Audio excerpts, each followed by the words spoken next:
भारत की जैव विविधता एवं प्राकृतिक संपदा संरक्षण को लेकर पर्यावरण सचेतक समिति की जिला इकाई द्वारा हुड्डा चौक से लेकर लघु सचिवालय तक पद यात्रा निकाली गई।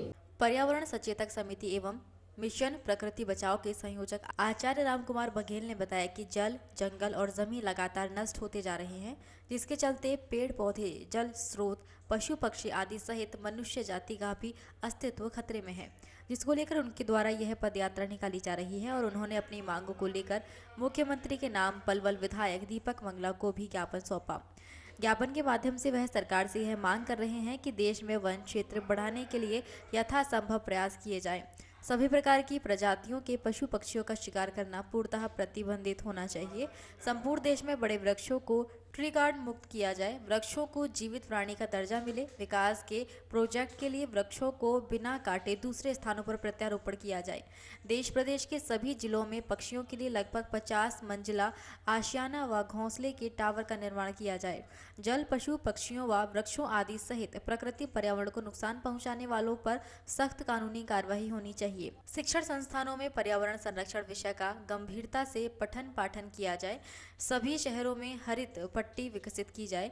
वृक्षों के नीचे तने के साथ कम से कम 1 मीटर परिधि में कच्चा स्थान छोड़ा जाए। उन्होंने कहा कि अगर सरकार ने उनकी मांगों की ओर ध्यान नहीं दिया तो वह अपनी पदयात्रा आगे दिल्ली तक भी निकालेंगे। लोग हुड्डा चौक से और डीसी साहब के कार्यालय तक हम ये पदयात्रा निकाल रहे हैं और इसमें हमने पर्यावरण संरक्षण के लिए अपनी कुछ मांगे रखी हुई हैं, जैसे कि शहर में जो हरित पट्टी है उसका होना बहुत ज़रूरी है और बड़े जो पेड़ हो गए हैं उनमें ट्री गार्ड आज तक भी फंसे हुए हैं। पिछले लगभग 1 वर्ष से अधिक समय हो गया हमने उसकी मांग रखी हुई है कि बड़े पेड़ों में से ट्री गार्ड निकाल दिए जाएं ताकि वो छोटे पेड़ों के पौधों के काम आ सकें।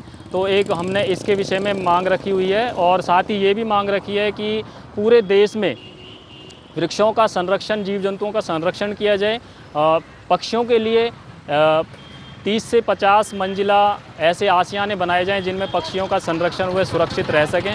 इस प्रकार से हमने छोटी छोटी कुछ मांगें माननीय मुख्यमंत्री जी के नाम, हमारे जो स्थानीय विधायक हैं उनके नाम, माननीय जिला उपायुक्त महोदय पलवल और वन मंत्रालय, पर्यावरण मंत्रालय भारत सरकार के नाम हमने ज्ञापन दे रहे हैं आज।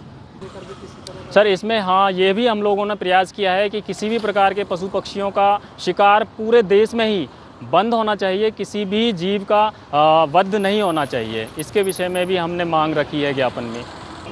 सर हमारा प्रयास तो लगातार जारी है, कई वर्षों से हमारे साथी पर्यावरण संरक्षण के लिए प्रयासरत हैं और आगे भी हम लगातार अपना प्रयास जारी रखेंगे। वैसे हमें उम्मीद है कि आज का जो माहौल है, जिस प्रकार से हम देख रहे हैं कि पर्यावरण को लेकर चिंतित सभी हैं लेकिन कागज़ों में काम अधिक हो रहा है, तो अब हमें अपना ये विचार बदलना होगा, हमें ज़मीनी स्तर पर मिलकर कार्य करना होगा। तो मुझे उम्मीद है कि शायद यह काम हमारा सफल हो जाएगा। जी सर, फरीदाबाद में भी है और कई जगह हमने देखा है, फेसबुक और आप न्यूज़ चैनलों के माध्यम से हमें जानकारी होती है तो बड़ा अच्छा लगता है कि शहर का सौंदर्यीकरण भी होता है और इन बेजुबान जीवों को आसरा भी मिल जाता है, तो ये होना चाहिए सर। जी सर, अगर हमारी मांगें पूरी नहीं हो पाती हैं तो हम बार बार प्रयास करेंगे कि हम ये यात्रा तो निकाल ही रहे हैं, साथ में हम दिल्ली तक भी अगर हमें यात्रा निकालनी पड़ेगी तो हम दिल्ली तक भी पद यात्रा निकालेंगे। जी, मैं आपके चैनल के माध्यम से आम जनता से यह आह्वान करना चाहता हूं कि इन बेजुबान जीव जंतु पेड़ पौधों के लिए आप आगे आएँ, इनका संरक्षण करें। आपके आसपास आपको लगता है कि कोई पौधा बिना देखभाल के मर रहा है तो आप उनकी देखभाल के लिए थोड़ा सा प्रयास करें। आपके थोड़े से प्रयास से ही हम सभी का जीवन सुधर जाएगा और हम सभी को जो प्राणवायु देने वाले ये वृक्ष हैं ये जीवित रहेंगे तो हम सभी जीवित रहेंगे। मैं आप सभी पत्रकार बंधुओं के माध्यम से आपका बहुत बहुत आभार प्रकट करते हुए बस आम जनता से यही अपील करता हूँ कि जल जंगल ज़मीन को बचाने के लिए हम सभी को एक होकर आगे आना होगा।